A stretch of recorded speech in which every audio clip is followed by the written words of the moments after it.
Le circuit Homme-Fort est une présentation de Discount, XPN et des équipements d'entraînement SBD.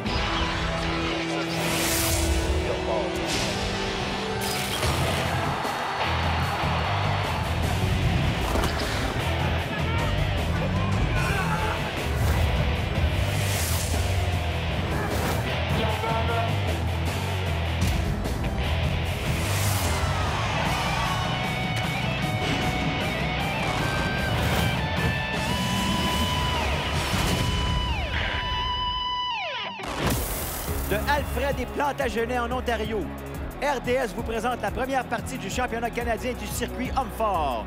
Ici Martin Gauthier pour analyser l'action. Notre historien Paul Hall. Salut Paul. Bonjour Martin. Une compétition historique. Jean-François Caron en quête d'un 7e titre consécutif du jamais vu au Canada. Maxime Boudreau, nouveau détenteur du record canadien du log d'Ontario.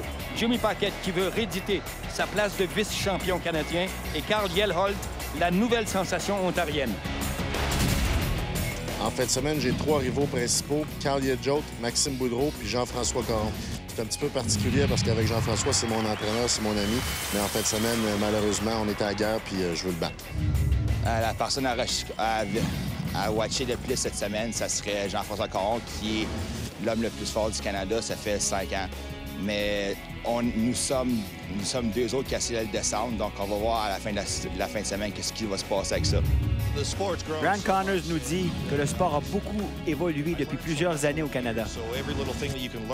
Alors, il a appris beaucoup d'expérience avec toutes les compétitions dans lesquelles il a participé.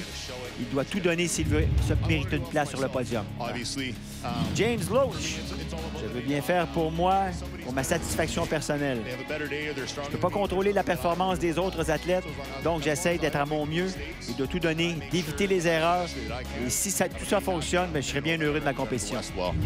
Si je réussis à gagner cette année, ça va être mon 7e titre consécutif, ce qui va me permettre de passer à l'histoire et de battre le record d'Hugo Girard de 6 titres consécutifs de 98 à 2004. Je te dirais qu'ici, à Plantagenet, en fin de semaine, j'ai pas vraiment de mauvaises épreuves, si on veut. Des épreuves que je maîtrise très bien. J'ai mis le paquet là-dedans pour remporter mon 7e titre. La première épreuve de ce championnat canadien 2017. Le bio pour le plus grand nombre de répétitions. Un bio qui pèse plus de 320 livres. 320 livres, ils ont 75 secondes. Il n'y a pas de place pour l'erreur. Absolument pas. Ceux qui brisent la glace à ce championnat, Nicolas English, que vous voyez à l'écran. Nicolas English, on l'a quand même bien observé. Hein? On l'a observé, entre autres, au championnat québécois. Il est l'élève de Simon Boudreau et on l'a observé également au Record Breaker, où il a assez bien fait. Tout à fait. Guillaume Laflamme sera son adversaire. Bien entendu, c'est des gars qui se connaissent sur le circuit. C'est réussi des deux côtés. Guillaume Laflamme, on s'en rappelle, Martin, est quelqu'un qui ne donne pas sa place dans cette épreuve. Donc, il annonce assez bien un bon départ. On voit qu'il est très fort des épaules. Il s'est entraîné, il l'a dit lui-même, beaucoup. À sa grandeur, il a le profil idéal pour devenir un excellent leveur de log. Le log, c'est comme on dit souvent le log, parce qu'on utilise l'expression, c'est vraiment un bio. Un bio, voilà. C'est un bio. Alors, c'est pas terminé. Les gars se donnent jusqu'au max. C'est le championnat national des hommes forts 2017. Et ça, c'est la grosse compétition. La tension est là. Oui, tout à fait. Un championnat canadien, c'est pas une démonstration. Non, monsieur, on veut gagner, on veut bien performer. Absolument. Tout le monde veut se dire, moi, je me suis classé au championnat canadien. Et les gars, ça y va à fond de train. Je peux vous dire une chose, que Nicolas English en a fait 4 et de même que Guillaume Laflamme. Alors, c'est une très, très belle performance des deux côtés. Il y a 14 compétiteurs, donc les points, le gagnant, c'est toujours 14 points. 14 points, voilà. Oh, le duo. Oui, Jimmy Paquette, qui est vice-champion canadien. Et le champion en titre, quoi, ça fait 6 fois maintenant qu'il est champion. Jean-François Caron. Jean-François Caron. Et vous vous demandez peut-être pourquoi il se mesure un contre l'autre. Bien, c'est un tirage au sort. Tout à fait. Tirage au sort. Et ça, je pense que c'est quoi? C'est bon pour le jeune Paquette qui est là. Il sait que Caron est très fort. Il sait qu'il doit tout donner. Et ça va le pousser probablement à donner une meilleure performance que s'il se présentait contre un autre compétiteur moins fort. Et pour l'instant, Jimmy Paquette lève plus rapidement Mais Jean-François Caron, avec sa longue expérience, il sait une chose. Il y a 75 secondes et il sait très bien que souvent les athlètes se brûlent dans les premières 40 secondes. Voilà. Alors, il s'agit de durer. On vient d'entendre d'ailleurs qu'il a donné le signal. Il reste 40 secondes. Et ça y va des deux côtés. Et là, on voit les signes de fatigue chez Paquette. Par contre, Caron, lui, ça va moins vite, mais ça y va plus constant. Et la preuve, justement, qu'on est au championnat canadien, comme on dit, on se dit les vraies affaires, c'est que Jimmy, à ce moment-ci, est un peu en recherche du rythme. Oh! Et voilà. On a vu le bio frapper la tête. Caron, 8 répétitions. Là. Et là, ça pourrait être terriblement grave pour Paquette. 6 répétitions pour Paquette, ce qui n'est pas mauvais. Oh, j'ai hâte de voir ce que ça a donné. On va écouter justement Paquette. Il va nous parler un peu. Oui, il a l'air correct.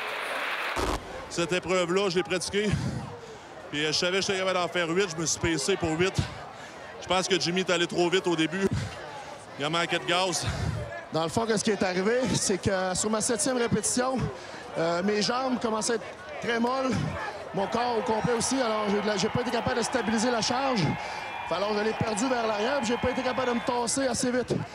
J'étais chanceux de me tomber sur l'épaule et non sur la tête. Fait que je suis comme un œuf, je suis correct. Alors, on va te laisser le temps de te reposer, mon cher Jimmy. On revient tout de suite après la pause.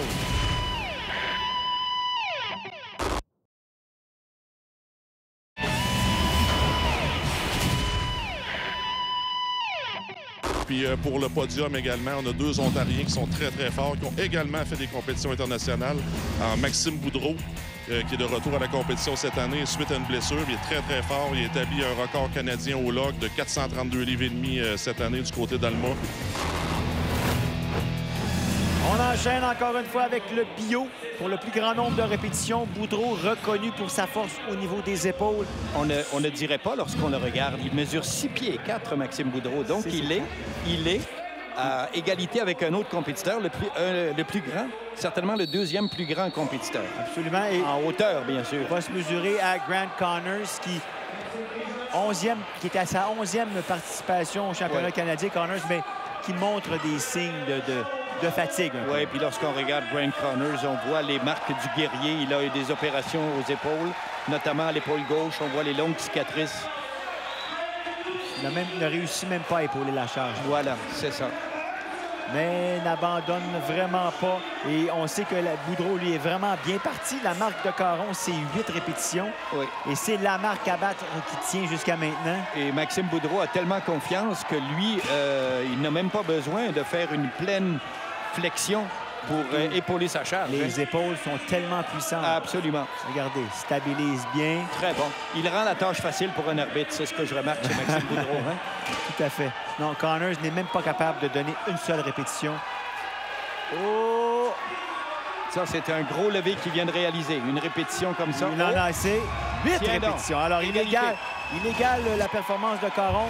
Connors, aucune répétition, donc aucun point au classement pour Grant Connors. Est-ce que vous étiez exténué complètement parce qu'on pensait qu'il y avait une opportunité pour une 9e? Qu'est-ce qui est arrivé là? Ma dernière m'a pris plus de misère que je pensais. Puis avoir essayé de l'avoir faite, puis pas l'avoir vu, ça m'aurait vraiment... On poursuit cette fois avec David Nollet, que vous avez à l'écran, qui tente par tous les moyens de se motiver. Se mesurera à Carl Yelholt. On va donc voir Carl Yelholt maintenant. Ce qu'il annonçait, c'était une possibilité de podium. Il va pouvoir le prouver dès maintenant.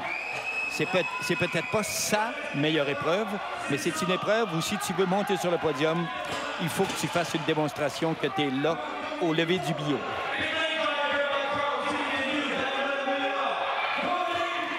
Alors, on voit bien que Nollet, qui s'était classé, je pense, 6e ou 7e au championnat québécois, remplace maintenant Jackie Ouellet, qui, lui, était qualifié, mais qui n'a pu se présenter. Il a pu se présenter au championnat canadien. Exactement. Alors, Yelholt, qui est au fond de l'écran, vous avez Nollet devant vous. Yelholt qui a beaucoup de difficultés avec la charge. Par contre, Nollet n'est pas le plus puissant des loggeurs, si vous voulez, ou des souleveurs de bio, mais quand même se donne un rythme et il continue de bien performer. Yellholt qui essaie encore une fois. On va voir ce que ça donne. Non. On doit absolument barrer les genoux, barrer les coudes. Je pense que Carl Yellholt et ses entraîneurs ou son entraîneur ont pris bonne note. Il épaule de façon magnifique, très rapidement. Le problème pour Carl Yellholt, pour l'instant, c'est la poussée. Et physiquement, on le voit qu'il n'a pas cette masse-là au niveau des triceps. Il épaule de façon extraordinaire. Et des épaules. Regarde, il n'a pas la masse au niveau des épaules et des triceps. 2 répétitions seulement pour Yellholt, ça va lui faire mal, ça. Et par contre, Nollet, 4. Alors, je pense qu'il est satisfait de sa performance, David Nollet. Oui, encore une fois, quand tu as 14 points à défendre et que tu te classes en bas de 6 points, la commande est très lourde pour les 7 autres épreuves. Tout à fait. James Loach, qu'on avait à l'écran, se mesurera à Andrew Jennings. C'est l'Est contre l'Ouest. Un peu comme dans le poème de Kipling, il n'y a ni Est ni Ouest lorsque des hommes forts se rencontrent. Absolument. Jennings qui nous vient de Kentville en Nouvelle-Écosse. Et l'autre, lui, c'est un bonhomme de Calgary en Alberta. Je crois d'ailleurs qu'un de ces deux-là, je me demande si c'est pas Jennings, est professeur de métier. Voilà, très bon levé. Loach, bien levé, bien suivi. C'est un gars qui a de l'expérience. On l'a déjà vu au championnat canadien, Loach. Alors, la foule qui est un peu ne sait pas trop sur quel pied danser. On n'a pas une performance à tout casser, mais les gars travaillent excessivement fort. Hop! C'est parti encore une fois. C'est bien réussi de la part de Loach, mais Jennings n'a pas réussi. Le côté gauche, déjà, est beaucoup plus faible, on le voit, en partant. Et Jennings, donc, ça va vraiment pas bien pour notre ami Jennings. N'a aucune répétition jusqu'à maintenant. Et lorsque ça fait 40-50 secondes que tu essaies de soulever, c'est très étonnant que tu réussisses à en faire une. Je pense qu'ils le font parce que ils se sentent une responsabilité envers le public, mais l'essai est condamné d'avance. Alors, Loach, fini. C'est bon. Alors, aucune répétition pour Jennings et Loach, lui, 4 répétitions. Alors, bravo. C'est honorable. C'est plus qu'honorable. Cette fois, c'est au géant Eric Rothenberg. Qui est avec Rothenberg, qui est avec Maxime Boudreau, probablement le compétiteur le plus grand en termes de taille. Voilà, et se mesurera à Arthur Wallace. Rothenberg, lui, c'est un bonhomme de 6 pieds 4 et demi. Il fait 340 livres. Ouais. Alors, normalement, il devrait bien performer, mais il y en a long pour développer la charge et il a de la difficulté. Il a de la difficulté. Réussi.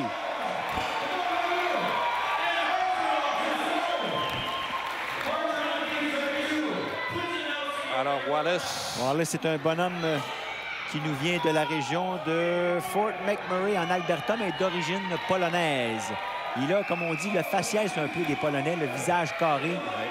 Il a peut-être pas la force d'un Podzianowski, qui était polonais aussi, mais quand même, on ne sait jamais. Et voilà, c'est bon. Rothenberg est bon. Est rendu à 4 répétitions, je pense. 3 répétitions pour Rothenberg. Oui.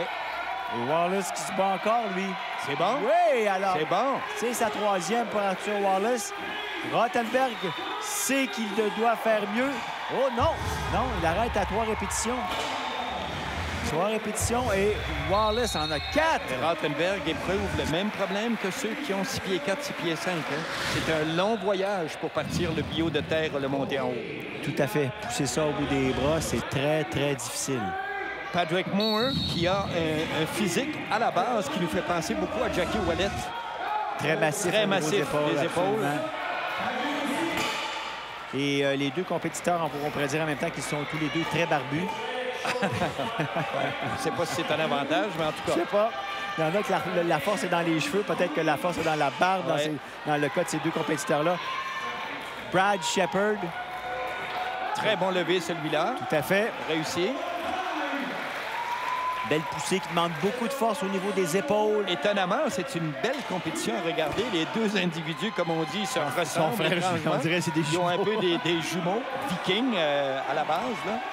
Et les deux sont d'assez bons développeurs. Tout à fait. Ça va bien, la foule qui embarque. Oh! Non.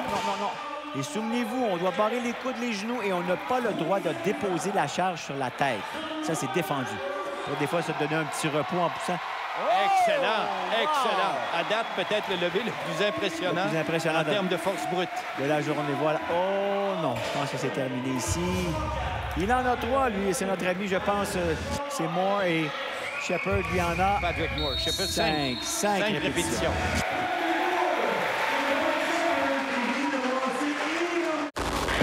Le résultat au bio, c'est Caron et Boudreau qui sont ex-aequo avec 8 répétitions. Paquette, Shepard, English et Laflamme, eux, sont 5e avec 4 relevés chacun.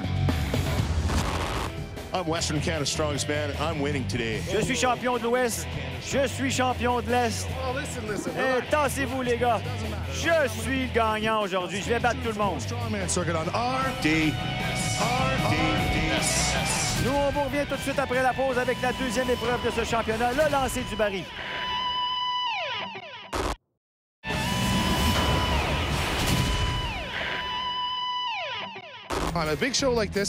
Carl Yelholt nous confie que tu dois bien te préparer pour cette compétition.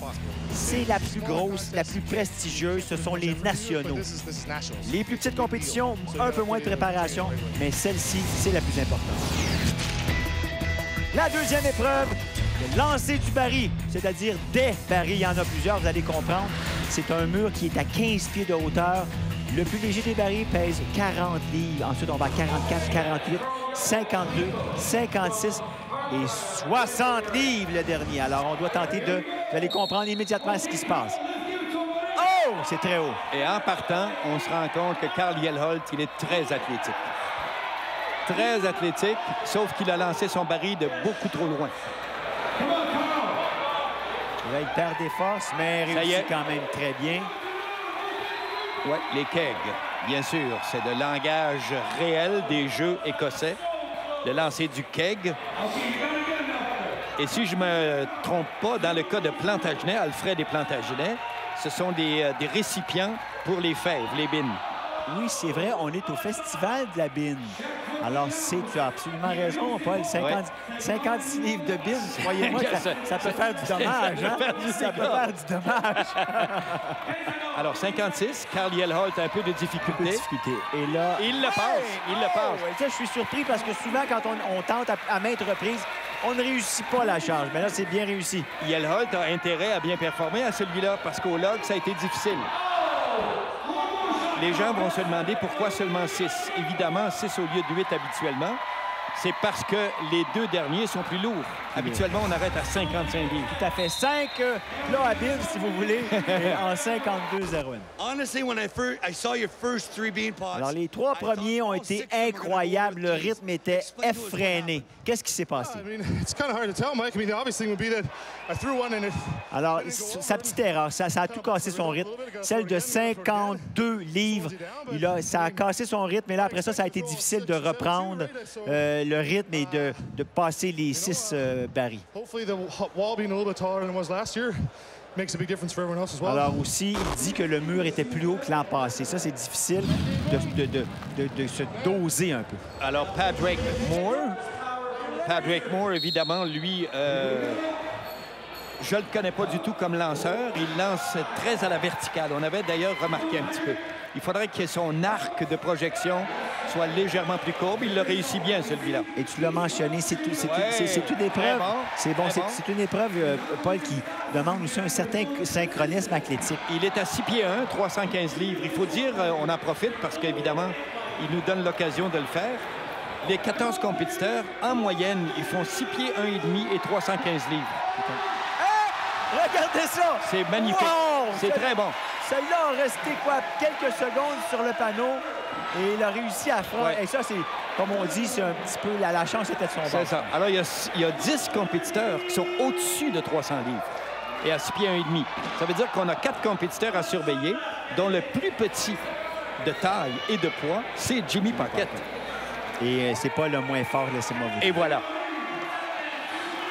On y va encore une fois? Non. Là, la fatigue est là et il n'y a plus la flexibilité nécessaire pour le faire. Padraig Moore, 4 en 34-12. Et justement, on parlait de Jimmy Paquette. En parlant de Jimmy Paquette, le voilà. Comme tu l'as mentionné, Paquette, c'est un gars de... Attendons voir juste exactement... 2,75 livres à 6 pieds. Voilà, 6 pieds, 275. Regarde-moi la vitesse à laquelle ces barils passent. Et là, ça y va par exceptionnel! Oh! Quelle puissance, hein? Exceptionnel! Oui, monsieur, c'est très rapide, le 6e. Ouais! Voilà, c'est réussi. Est-ce qu'il est content? 6 en 18-09. Et ça, c'est toute une performance du jeune Paquette. Est-ce que Jimmy Paquette vient d'envoyer un message à tout le monde? On va l'écouter, Paquette. J'ai jamais battu Jeff à cette épreuve-là de ma vie, puis il est un des meilleurs au monde à cette épreuve-là. Alors, si c'est certain que c'est mon partenaire d'entraînement, mais aujourd'hui, on est contre. Mais on sait jamais avec Jeff. Là, il y a eu un large sourire de l'intervieweur maison qui est Mike Saunders, qui depuis 3 ans chapeaute le circuit des hommes forts. Au niveau canadien, on a le meilleur lanceur de keg, mais là, il faut voir. Il est bon, en tout cas. Ça... Oui, c'est lui. Et voilà, erreur. Petite erreur. Et là, ça vient de lui coûter la première place. Et là, comme Paquette a dit, j'ai jamais battu Caron, mais là, je pense qu'il l'a fait. Et deuxième erreur de Caron. Ouais, et ça, c'est rare qu'un gars comme Jean-François Caron fait des erreurs. Très rare. Je me demande si c'est pas la première fois, d'ailleurs. Et je pense qu'il va... Ben, c'est terminé. 5 en 19-02. Et ça va lui coûter quelques points. C'est pas la pire performance qu'on a vue de la journée, mais ça va lui coûter des points. Non, évidemment, si tout le monde ne réussit pas les 6, il a un temps exceptionnel à 19 secondes. Mais déjà, Jimmy Paquette est passé. Maxime Boudreau est allé très vite. Boudreau est là. Il a les deux premiers. Il a pensé qu'il n'avait pas réussi le premier. Et ça y va par là, à mon avis. Oh là là là là là là là! Non. Erreur encore une fois. Lui, je pense, avec son dernier lancer, réussi. Il va cependant... Ouais, il concède 5 secondes à Jimmy Paquette, qui a probablement réussi le meilleur temps. Bien, ma motivation, c'est que j'ai vu Caron pas faire le dernier. Sauf que mon objectif, c'était de finir puis avoir le temps que j'avais. Une performance incroyable de Paquette au lancer du baril, suivi de Boudreau qui est en deuxième, Caron troisième, Yellow, Moore et Connors, lui, est sixième. Je suis Jimmy Paquette, l'homme le plus fort au Québec, et vous écoutez le Circuit Homme Fort sur RDS. Pas le temps d'aller faire chauffer vos bines. On revient tout de suite après la pause.